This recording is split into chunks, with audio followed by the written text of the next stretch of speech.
The crimson light of the Proxima star cast long shadows across the Halian settlement as Chief Science Officer Yuna stared at her monitors with growing horror. The data couldn't be denied. The protective atmospheric shield that had sustained their colony for generations was failing at an alarming rate. "How long do we have?" Ambassador Tay asked, his crystalline features reflecting the red emergency lights that now pulsed throughout the command center. Yuna's six-fingered hand trembled slightly as she pulled up the projection models. 3 weeks, maybe less. The solar flare damaged our atmospheric generators beyond repair. Without external help, she didn't need to finish the sentence. Outside, the once vibrant colony of 30,000 Halians continued their daily routines, unaware that their world was literally evaporating around them. The tall spires of living crystal that formed their homes had already begun to show micro-fractures from the temperature fluctuations. Ambassador Tay moved to the communications array, his normally fluid movements stiff with urgency. "I've sent 14 distress signals to the Galactic Council. 14, and nothing but automated responses about reviewing our situation." The Galactic Council, a collection of the 12 oldest spacefaring civilizations, had governed this sector for millennia. The Halians had only been granted observer status 2 centuries ago, still considered younglings in galactic politics. "The Council doesn't act quickly," Commander Jin reminded them, his military training evident in his rigid posture. "Their deliberation process can take months." "We don't have months," Yuna said quietly. "The atmospheric density is already down 17%. Soon our children will struggle to breathe." The silence that followed was broken by a young communications officer. "Ambassador, what about the transmissions we intercepted from that developing world in System 3291? Ambassador Tay turned. "You mean the humans? They've barely established colonies on their neighboring planets. Their technology is—" He searched for a diplomatic word, functional at best. "But they're close," the officer insisted. "Only 12 light days away on their deep space mission to the Proxima system, and they don't answer to the Council." Commander Jin's brow ridges furrowed. "Contacting an unvetted species directly violates Protocol 72 of the Galactic Charter. The Council has abandoned us," Ambassador Tay interrupted, a decision forming in his mind. "Prepare a universal translator package and broadcast on all frequencies. Let's see if these humans are as resourceful as their transmissions. Suggest." 3 days passed with no response. The atmosphere thinned further. Children were now kept indoors as the first respiratory cases filled the medical centers. The colony's massive atmospheric processors wheezed and groaned, working at maximum capacity to slow the inevitable. On the 4th day, Ambassador Tay addressed the colony population, preparing them for evacuation to the underground caverns where they might survive a few weeks longer. As he spoke, a junior officer burst into the broadcast chamber. "Something's approaching, multiple objects moving at— This can't be right. They're traveling at speeds our sensors shouldn't even be able to detect." The orbital tracking system showed 7 vessels of unfamiliar design decelerating as they entered the Proximan system. Their hulls were bulky compared to the sleek Council, ships covered with external components and what appeared to be improvised modifications. "They're hailing us," the communications officer announced with wonder in her voice. "Audio and visual transmission." The screen flickered to life, revealing a being with brownish skin, dark eyes, and a face dominated by a protruding nose structure. Behind this creature, others moved purposefully around what was clearly a ship's command center, surprisingly similar to their own despite the technological differences. "This is Captain Huan of the Earth Alliance vessel Horizon," the being said.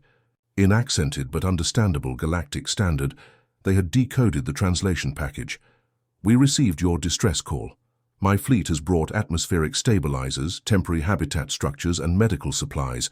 We can begin deployment within 3 hours of arrival." Ambassador Tay stood speechless for a moment before recovering his diplomatic composure. "Captain Huan, this is Ambassador Tay of the Halian colony. Your response is unexpected but most welcome. How did you travel here so quickly?" The human smiled, revealing flat white teeth. "We modified our warp drives beyond their safety specifications and ran them at triple capacity. Burned out 2 of them getting here, but nothing we can't fix." Commander Jin leaned in, suspicious. You risk destroying your vessels? For strangers. Another human stepped into view, shorter with long black hair pulled back. That's what humans do, she said simply. We received a call for help. We came to help. The Halian leadership watched in astonishment as the human fleet deployed with surprising efficiency. Their technology was indeed crude by Council standards, all visible welds and manual controls, but their solutions were ingenious. Where Council ships would have deployed automated precision instruments, the humans sent down teams in bulky environmental suits, working with their hands and improvising repairs. As the first atmospheric stabilizer came online, Yuna's monitors showed an immediate improvement. "It's working," she whispered. "Their technology is primitive, but it's actually working." Ambassador Tay stood at the colony's main viewport, watching as human shuttles streaked through the thin atmosphere, delivering supplies and equipment. In all his years of diplomatic service, he had been taught that the galaxy operated on careful calculation of benefit and cost. Yet these humans had traveled at dangerous speeds, risking their lives for a species they had never met. Perhaps, he said to no one in particular, we have been measuring advancement by the wrong standards all along.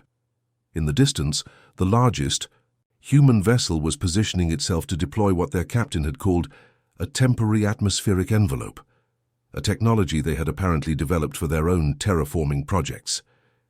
As it activated, a shimmer spread across the sky, like a second protective skin wrapping around their dying world. For the first time in days, Ambassador Tay allowed himself to hope. The Galactic Council had not answered their call, but humanity had. The UNSS Mercy dropped out of hyperspace with a flash of blue light, its massive hull bearing the scars of the journey. Behind it, 6 other human vessels emerged, each bristling with external equipment and makeshift modifications. On the bridge, Captain June wiped sweat from his brow and turned to his crew. "Status report," he said, his voice steady despite having barely slept during the 3-day emergency burn. Lieutenant Suk looked up from her console. "All ships accounted for. The Dauntless and Phoenix reporting engine strain but holding steady. We're in stable orbit around Proxima the 3rd. Captain June nodded and stood, stretching his back. The view screen showed the Halian colony below, a sprawling settlement of crystalline structures that caught the red sunlight in ways that made the entire colony seem aflame. "Open a channel to the surface," he ordered, adjusting his uniform. First impressions mattered, even in rescue operations.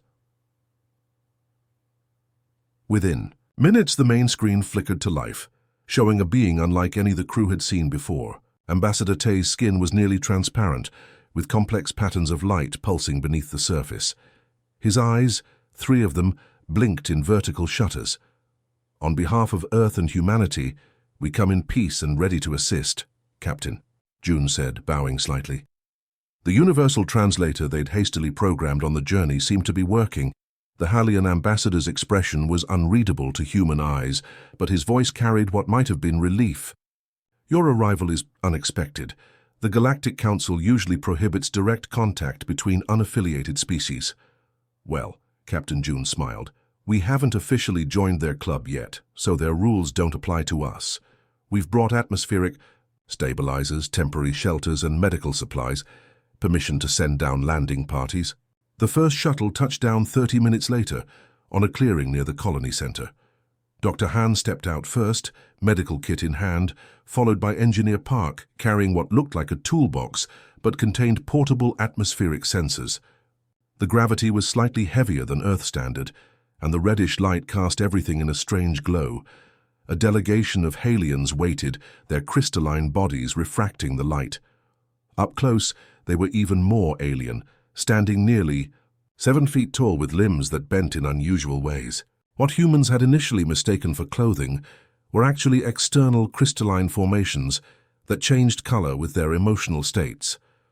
Dr. Han stepped forward, hand extended in greeting, before realizing the gesture might be meaningless. To the Halians, she quickly pulled back, but one of the aliens, a scientist named Lux, extended his own 6-fingered hand in mimicry. "You learn quickly," Dr. Han said with a smile. "As do you," Lux replied, his voice like chimes in the wind. "But there is much to learn. Your physiology is most unusual to us.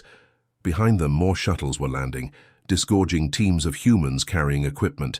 Some Halians stepped back, their crystalline exteriors shifting to a deep blue color. "They're afraid," whispered Technician Day, who had been studying the xenobiology reports. "The blue coloration indicates anxiety." Captain June, who had just emerged from the command shuttle, approached slowly. "Please tell your people we mean no harm. We understand our appearance might be startling." Ambassador Tay's crystals chimed softly as he addressed his people in their language, a complex series of tones that the translators struggled to process. "They find your water-based biology discomforting," he explained to the humans. "Your constant moisture emissions are unfamiliar." "We sweat," Captain June said with a slight laugh, "and sometimes cry. It's just water." This seemed to puzzle the Halians even more. Lux leaned in, scientific curiosity overcoming caution. "You excrete water from your optical sensors when experiencing emotion?" Fascinating. The cultural disconnects continued as the humans established their base camp. The Halians were baffled by human endurance, the way they continued working through fatigue, pausing only to consume their strange organic sustenance. The humans, meanwhile, marveled at Halian architecture, buildings that seemed to grow rather than be constructed, with walls that responded to touch and temperature. By nightfall, the first atmospheric stabilizer was operational. Engineer Park stood beside his Halian counterpart, watching the readings improve slowly. "It's working," he said, fatigue evident in his voice. "Not a permanent fix, but it'll buy us time." The Halian engineer, a female named Vera, whose crystals shimmered with gold flecks, tapped at the human equipment with obvious curiosity. "Your technology is primitive," she said, then hastily added, "but effective. How did you calculate the atmospheric composition requirements so quickly?" Park grinned. "We didn't. We just adapted terraforming tech we use on Mars. Sometimes simple solutions work best." As the red sun set completely, casting the landscape in darkness, the Halians began to glow from within, a bioluminescence that turned the colony into a field of living stars. The human workers stopped what they were doing, momentarily awestruck. In the command tent, Captain June met with Ambassador Tay to discuss the next phase. The temporary measures were working, but a more permanent solution would be needed. "Your people continue to surprise us," Ambassador Tay said. "The Galactic Council described humans as impulsive and dangerous. Yet you risk yourselves for strangers." Captain June accepted a drink of what appeared to be mineral water, infused with trace elements the Halians required. It tasted faintly of metal. "That's kind of our thing," he said simply. "We've had our share of disasters back home. We know what it means to need help." Ambassador Tay's crystals shimmered in what June had learned was their equivalent of a nod. "Still, there will be consequences from the Council.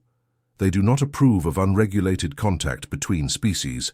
"Let us worry about the Council," Captain June said. "Right now we need to focus on saving your people." Outside, a young Halian child approached a group of humans, setting up a portable generator. The humans paused, uncertain how to interact with the alien child. Then one of them, a stocky engineer named Cho, knelt down and pulled a small flashlight from his pocket. He clicked it on and off, creating patterns of light. The Halian child's crystals flashed in response, creating matching patterns. Soon they were engaged in a silent conversation of light and shadow, language barriers meaningless in the face of simple connection. From a distance, Dr. Han watched the interaction and made a note in her field journal. Despite profound biological differences, some things appear universal. Curiosity may be the first bridge between worlds. The sky above Proxima 3 split open on the 5th day of the rescue operation. 3 massive vessels emerged from hyperspace, each one easily 5 times the size of the UNSS Mercy. Unlike the utilitarian human ships with their exposed components and practical design, these craft were sleek biomechanical marvels that seemed to absorb light rather than reflect it. Engineer Park whistled as he looked up from the atmospheric regulator he was calibrating. "Those aren't friendly visitors, are they?" Ambassador Tay's crystals dimmed noticeably. "The Galactic Council, his Voice resonated with tension. "The large vessel in the center belongs to the Makari overseer. The flanking ships are Vortan enforcement crafts." Captain June's communicator buzzed urgently. "Sir, we're being hailed by the new arrivals. They're broadcasting on all frequencies, and they're demanding we power down all systems and prepare for immediate departure." June exchanged glances with Ambassador Tay. "I should handle this. They're here because of us." Minutes later, in the hastily reorganized command tent, Captain June faced the projected image of Overseer Doral of the Makari. The alien's face was a disturbing blend of insectoid and reptilian features, with compound eyes that reflected the room in countless tiny mirrors. "Your presence here violates 17 different council protocols," Doral began without preamble, mandibles clicking. Between words: unregistered first contact, unauthorized technological transfer, interference with natural planetary evolution. Captain June stood with his hands clasped behind his back. "With respect, Overseer, we responded to a distress call. The Halian colony is facing extinction." "Yes," the Overseer's voice was cold. "That is sometimes the way of things. Not all species or colonies are meant to survive. The cosmic order must be maintained." Dr. Han, who had been treating respiratory illnesses among Halian children, stepped forward despite protocol. "You're saying you would let them die? All 30,000? The compound eyes shifted slightly. "Your emotional response demonstrates precisely why pre-council species are restricted from interstellar intervention. You lack the evolutionary maturity to understand cosmic balance." Ambassador Tai's crystalline form vibrated with what the humans had learned was intense emotion. "The Council received our distress calls, 17 of them. You chose not to respond. After careful deliberation," Doral continued smoothly, "the Council determined that artificial atmospheric manipulation of a colony planet falls outside our intervention parameters. The resources required would be better allocated to naturally sustainable projects." Captain June felt heat rising to his face, but kept his voice steady. "We've stabilized their atmosphere with technology built for our Mars colony. It took us 3 days and 7 ships. How is that not sustainable?" "Temporary solutions by untested means," the Overseer dismissed. "The Council has studied your species, Captain. Humans act before they think, feel before they reason. You solve immediate problems while creating larger ones. This is why you remain unqualified for Council membership." Outside, the shadow of one of the Vortan ships passed overhead, casting the colony in momentary darkness. Through the tent's thin walls, they heard colonists crying out in alarm. "You have 6 hours to withdraw all personnel and equipment," Doral continued. "The Council will establish observation posts to monitor the natural progression of this event." "Natural progression?" Dr. Han couldn't contain herself. "You mean you'll watch them die?" "That will be all," Doral said, and the transmission cut. Captain June turned to his team. "Options?" Lieutenant Suk, who had been monitoring communications, looked up from her tablet. "The Council vessels are positioning themselves in high orbit. They've deployed what appear to be observation drones throughout the atmosphere." "Can we complete the evacuation in 6 hours?" June asked Ambassador Tay. The ambassador's crystals pulsed slowly. "Perhaps 1/5 of our population. But where would we go? No world in this system can support our biology." Engineer Park cleared his throat. "Sir, I think they're trying to intimidate us. My scans show their ships are armed, but they haven't powered weapons systems yet." "Because they don't expect resistance," June said thoughtfully. "They expect compliance." For the next hour, humans and Halians worked frantically, appearing to pack up equipment. Shuttles flew between the surface and the orbiting human fleet with increasing frequency. From the Council ship's perspective, it looked like the humans were preparing to withdraw. In reality, each shuttle carried additional components for the atmospheric stabilizers, hidden beneath crates marked for removal. In the colony's crystalline communication center, Lieutenant Suk worked with Halian technicians to mask their true activities with false sensor readings. 5 hours into the deadline, the main Vortan vessel descended to low orbit, its sensors sweeping the colony. Captain June's communicator buzzed again. "You appear to be removing your equipment." Overseer Doral's voice sounded satisfied. "A wise decision. We're considering our options, June replied neutrally. There are no options, Captain. Comply or face. The transmission suddenly sputtered. With interference. On the UNSS Mercy, Technician Day had activated a prototype countermeasure system designed to confuse rather than jam communications, making it appear as though natural interference was causing the disruption. Sorry about that, June said when the connection stabilized. As I was saying, we respect the Council's authority, but we cannot in good conscience abandon these people. The Overseer's mandibles clicked rapidly. Then you leave us no choice. The Council cannot allow this precedent. The transmission ended, and moments later alarms blared across all human vessels. They're powering up something, Lieutenant Suk reported. Energy signatures unlike anything in our database. Captain June's voice remained calm as he issued orders. Execute protocol firewall. Across the human fleet, engineers activated systems that had been dismissed by Council intelligence as primitive surge protectors. In reality, they were advanced electromagnetic deflection fields, technology humans had developed to protect their electronics during solar storms. The Vortan ship fired what appeared to be a pulse of golden energy. It washed over the UNSS Mercy and the other human vessels. Systems flickered momentarily but remained operational. What happened? Ambassador Tay asked, watching the screens in the command center. They tried to disable our ships, Engineer Park explained, grinning slightly. Standard tactic against less advanced civilizations, non-destructive technology suppression. But we've been preparing for solar flares 100 times more powerful than that little light show. On the view screen they could see the Council vessels repositioning, clearly surprised by the failure of their first attempt. Captain June opened a channel to all human ships. All vessels, maintain position. They're testing us. Remember, we're not here to fight. We're here to help the Halians. The Overseer's face appeared again on the communication screen. Compound eyes narrowed. Your resistance is unexpected.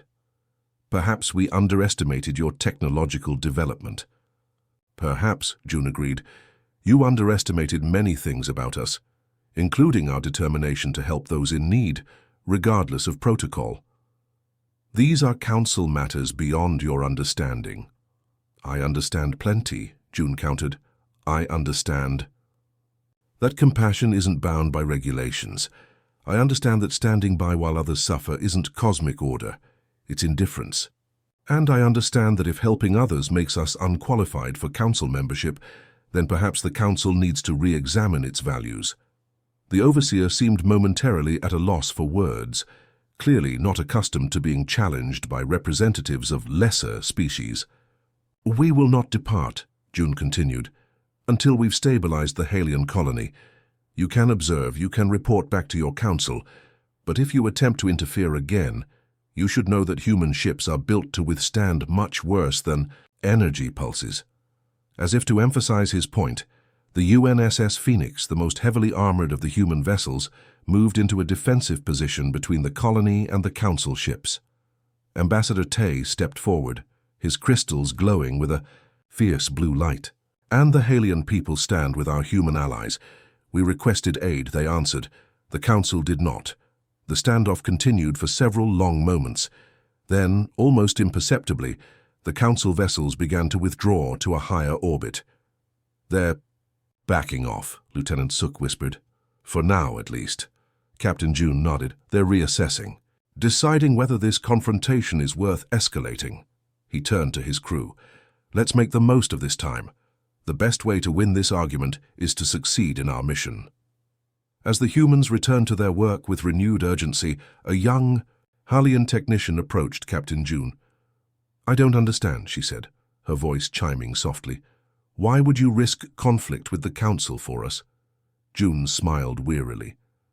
Because where I come from, we believe that helping others isn't just what you do, it's who you are. Dr. Sung wiped sweat from her brow as she studied the holographic model of Proxima 3's atmosphere. The temporary stabilizers were failing faster than predicted. Behind her, the combined team of human engineers and Halian scientists worked frantically, their faces illuminated by the red emergency lighting. The Council vessels are jamming our supply ships, Engineer Park reported. looking up from his tablet. "Two of our atmospheric converters are offline, and the rest are running at 40% capacity." Captain June entered the makeshift command center, his uniform dusty from the increasingly harsh surface conditions. "How bad?" Dr. Sung didn't sugarcoat it. "Bad. At current degradation rates, we have 36 hours before colony-wide atmospheric failure. The evacuation ships can only handle about 8,000 Halians, even if we pack them in dangerously tight." Lux, the senior Halian scientist, moved beside them. His crystalline body pulsed with anxiety, casting blue-tinged light across the room. "What of the underground shelters?" "Temporary at best," Dr. Sung replied. "They would buy some time, but without a functioning atmosphere." She left the implication hanging. The room fell silent, except for the constant hum of overtaxed equipment. 22,000 lives hung in the balance. Captain June straightened his shoulders. "Then we need a new solution. Not evacuation, stabilization." Dr. Sung laughed without humor. "With what? The Council's jamming our supply ships. Half our equipment is failing, and we'd need at least 3 more atmospheric processors to have a chance. Processors we don't have." From the corner of the room, Chief Engineer Min looked up from the device he'd been tinkering with. Unlike the others, he wore the grease-stained coveralls of someone who worked with machinery directly rather than through interfaces. "What about the fusion reactors on our ships?" he suggested. All eyes turned to him. "They're designed for propulsion," Lieutenant Suk pointed out, "not atmospheric conversion." "True," Min admitted, standing and approaching the holographic display. "But at their core, they're just highly controlled fusion reactions that generate massive energy. What if we modify them to catalyze a different type of reaction?" Dr. Sung's eyes widened as she grasped what he was suggesting. "You want to turn our ship engines into atmospheric stabilizers?" "That's insane," Park finished for her. "Innovative," Captain June corrected. "Keep talking, Min." The engineer manipulated the hologram, zooming in on the upper atmosphere. "The Halian atmospheric problem isn't just about composition. It's about energy states and molecular bonds. If we position 3 of our ships at these coordinates and modify the reactors to release controlled fusion energy in a specific frequency pattern," Lux's crystals brightened with understanding. "It could excite the remaining atmospheric compounds into a self-sustaining matrix." The Halian scientist made adjustments to the model. "The pattern would need to be precise and maintained for at least 17 minutes, Min added, during which the ships would be stationary and vulnerable. Captain June studied the simulation. "The Council ships. They'll try to stop us once they figure out what we're doing," Lieutenant Suk said grimly. "And the ships themselves?" Dr. Sung asked. "The reactors were never designed to function this way." Min hesitated before answering. "Best case scenario, we burn out the engines completely. Worst case, catastrophic reactor failure." "You mean they could explode?" Captain June said flatly. "With crews aboard?" "No." Dr. Sung shook her head emphatically. "We'd need to use remote piloting systems." Min exchanged glances with the captain. "Our remote systems aren't sophisticated enough for the level of control we'd need. These adjustments will require human operators making split-second decisions." The realization settled heavily in the room. Someone would need to be aboard each ship, guiding the process manually, with no guarantee of survival. Dr. Sung ran the simulation again, tweaking variables. The success probability flashed on screen. 31%. "Those aren't good odds," she said quietly. Captain June studied the projection for a long moment. "Better than 0, which is what those people have without us." He turned to Min. "How soon can you modify the reactors?" 8 hours for the first ship. Less for the others once we know what we're doing." "Do it." As the engineers dispersed to begin work, an incoming transmission chimed. On the main screen, Overseer Dural's insectoid face appeared, mandibles twitching with what might have been amusement. "Captain, our sensors detect unusual modifications to your vessels. Please be advised that any attempt to deploy unauthorized technology will be met with immediate intervention." "We're making repairs," Captain June replied smoothly. "Some of your jamming frequencies damaged our propulsion systems." "Indeed?" The compound eyes glittered. "Then you won't object to a council inspection team?" "We would," June said firmly. "Your inspection would just be another delay tactic while people die down here." The overseer's mandibles clicked rapidly. "The Council has calculated that alien extinction on this colony would have minimal impact on galactic ecology. Their species persists on their homeworld, after all." Captain June leaned closer to the screen. "Let me be clear, Overseer. We're going to save these people with or without your approval. You can help, hinder, or get out of our way. Those are your only options." The transmission ended abruptly. 12 hours later, the UNSS Phoenix hung suspended in Proxima 3's upper atmosphere, its hull gleaming red in the alien sunlight. Inside the engine room, Chief Engineer Min worked feverishly at a console that had been jury-rigged to the exposed fusion reactor core. The ship vibrated ominously around him. "Core temperature rising past safety thresholds," he reported through his comms. "Containment field is holding at 70%. Similar reports came in from the UNSS Dauntless and UNSS Horizon, the other. Two ships positioned in the triangular formation. On the colony surface, Dr. Sung monitored the energy readings with Lux beside her. "The atmospheric resonance is beginning," she said. 5 more minutes at this intensity should trigger the cascade effect." In orbit, the Council vessels had moved closer, clearly aware that something unprecedented was happening. Small interceptor, craft launched from the Vortan ships, moving toward the human vessels. "Company coming," reported the Phoenix pilot. Captain June, who had taken personal command of the Horizon, responded immediately, "Stay on station. Do not break formation no matter what." The interceptors circled the human ships, scanning them intensively. One fired a warning shot across the Phoenix's bow. Inside the Phoenix's engine room, alarms blared as systems overheated. Min's hands moved across controls that were now hot to the touch, making minute adjustments to maintain the precise energy pattern. His face dripped with sweat in the increasingly unbearable heat. "Phoenix core temperature critical," he reported, voice strained. "Containment at 48%.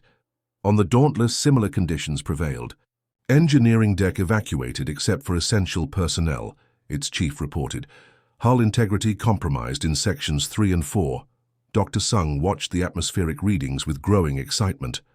"It's working.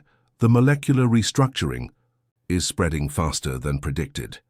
On the Council flagship, Overseer Doral watched in disbelief as his science officer reported the data. "They're actually creating a self-sustaining atmospheric matrix. It's elegant in its simplicity." "Should we stop them?" a subordinate asked. Doral's compound eyes reflected the changing patterns on the sensor screens. "Fascinating," he murmured, almost to himself. "They're sacrificing their vessels, possibly themselves, for a colony not their own." After a moment of consideration, he added, "Hold position. Continue monitoring." The interceptors pulled back but remained watchful. In the Phoenix's engine room, Min braced himself as another system exploded in a shower of sparks. 2 minutes left," he gasped through the thickening smoke. "Containment at 29%. Captain." June's voice came through distorted but determined. "Hold position. We're almost there." On the surface, the sky began to change color, shifting from the sickly yellow of recent days back toward its natural lavender hue. Hallian colonists emerged. From their shelters, crystal bodies reflecting the changing light as they looked upward. 1 minute, Dr. Sung counted down, hardly daring to breathe. The 3 human ships were visibly struggling now, the Phoenix trailing vapor from its damaged hull, the Dauntless showing signs of structural stress, the Horizon's lights flickering, as it diverted all power to its modified reactor. 15 seconds, Min reported, his voice barely audible over the alarms. "Core containment failing."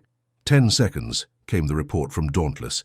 5, counted Captain June from the Horizon. On the colony surface, the sky rippled like water, then settled into a stable pattern as the new atmospheric matrix locked into place. "We did it," Dr. Sung whispered, watching the readings stabilize. Then louder, "We did it! Atmospheric integrity at 73% and rising." The cheers from the human and alien scientists were deafening. In orbit, the 3 ships slowly, painfully pulled back from their positions, engines sputtering and hulls glowing hot from the strain. They limped toward the safety of higher orbit, damaged but intact, along with their brave crews. From the Council flagship, Overseer Doral watched in silence. For perhaps the first time in his long career, the Council Protocol Manual offered no clear guidance for what he had just witnessed. 3. Weeks after the atmospheric stabilization, the great plaza at the center of the Halian colony bustled with activity. Scaffolding surrounded a massive structure covered in shimmering fabric. Halians and humans moved together in easy camaraderie, their initial wariness replaced by genuine friendship born from shared struggle and triumph. Captain June stood beside, Ambassador Tay looking up at the covered monument. Both still bore signs of their ordeal. The captain's uniform had been neatly repaired, but couldn't hide the burn scar on his neck, while the ambassador's crystalline form showed stress fractures that would never fully heal. "Are your ships repaired?" Ambassador Tay asked, his voice chiming softly in the morning light. June nodded. "More or less. The Phoenix will never achieve full warp again, but she'll get us home." He smiled. "Worth it." "The Council delegation arrives within the hour," Tay said, a hint of tension in his tone. "Their first official visit since everything." Around them, the colony had transformed. The atmospheric stabilization had exceeded all expectations. The skies above were clear, lavender once more, and the crystal spires of Halian architecture gleamed with renewed health. Human technology had been seamlessly integrated with Halian systems, utilitarian metal constructs embedded within living crystal, creating something entirely new. On the far side of the plaza, Dr. Sung worked alongside Lux, finalizing what would become Earth's first interstellar embassy, a modest structure that symbolized far more than its size suggested.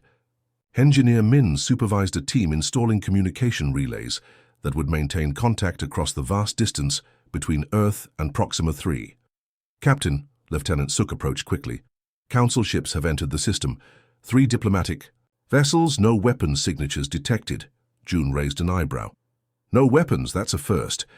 The plaza gradually filled as Halians gathered for the dual ceremony, the monument unveiling, and the formal Council delegation reception. Many brought their children, who had recovered remarkably once the atmosphere stabilized. Several of these youngsters wore crude approximations of human clothing styles, a cultural borrowing that amused the human crew. As the Council ships descended through the atmosphere, their sleek designs catching the light, June couldn't help but feel pride. These were the same beings who had been prepared to let an entire colony die in the name of cosmic natural selection. Now they came as diplomatic equals. The vessels landed with characteristic precision at the designated landing zone. A delegation emerged led not by Overseer Doral, but by Grand Arbiter Zen, one of the 12 highest authorities in the Galactic Council. The Grand Arbiter approached, her form unlike either human or Halian, a tall, willowy creature with what appeared to be constantly shifting facial features, as though her appearance couldn't quite settle on a single configuration. "Captain June of Earth," she acknowledged with a slight bow. "Ambassador Tay of Halian Colony Proxima III. Her voice was melodic, almost hypnotic.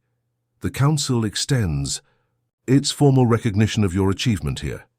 Captain June matched her bow precisely. "We appreciate the recognition, Grand Arbiter, though we didn't do it for approval." "Clearly," she replied with what might have been amusement. "Your species continues to surprise the Council. We have spent 60,000 cycles believing that technological advancement and ethical advancement proceeded along predictable paths. You have challenged that assumption." Ambassador Tay's crystals brightened. "Perhaps ethical advancement sometimes requires challenging established wisdom." "Perhaps," the Grand Arbiter conceded. She gestured toward the covered monument. "I understand. There is to be an unveiling?" At a signal from Ambassador Tay, the covering fell away to reveal a breathtaking creation. 2 enormous hands, one human, one Halian, clasped together in friendship. The entire structure was carved from living crystal that caught the light and spread it in dazzling patterns across the plaza. But what made it truly remarkable was the material. The crystalline structure contained actual fragments from the damaged hulls of the human ships, embedded within like precious gems. A murmur of appreciation rose from the assembled crowd. Even The council representatives seemed moved by the symbolism. The hands that reached across space, Ambassador Tay announced formally. When we desperately needed help, only humans answered the call. The Grand Arbiter studied the monument carefully. The council has convened a special assembly, she said after a moment. We are re-examining our non-interference policies. Your joint success here suggests our understanding of development. Paths may be incomplete. Captain June exchanged glances with his crew. This was more than they had expected, an acknowledgement from the mighty council that they might have been wrong. Additionally, the Arbiter continued, we have approved your request for an Earth embassy on Proxima 3, with observer status in council proceedings. She turned to Captain June. An unprecedented decision, but these are unprecedented circumstances. The key, formal ceremonies continued throughout the day, culminating in a feast that blended Halian crystal harmonics with human music.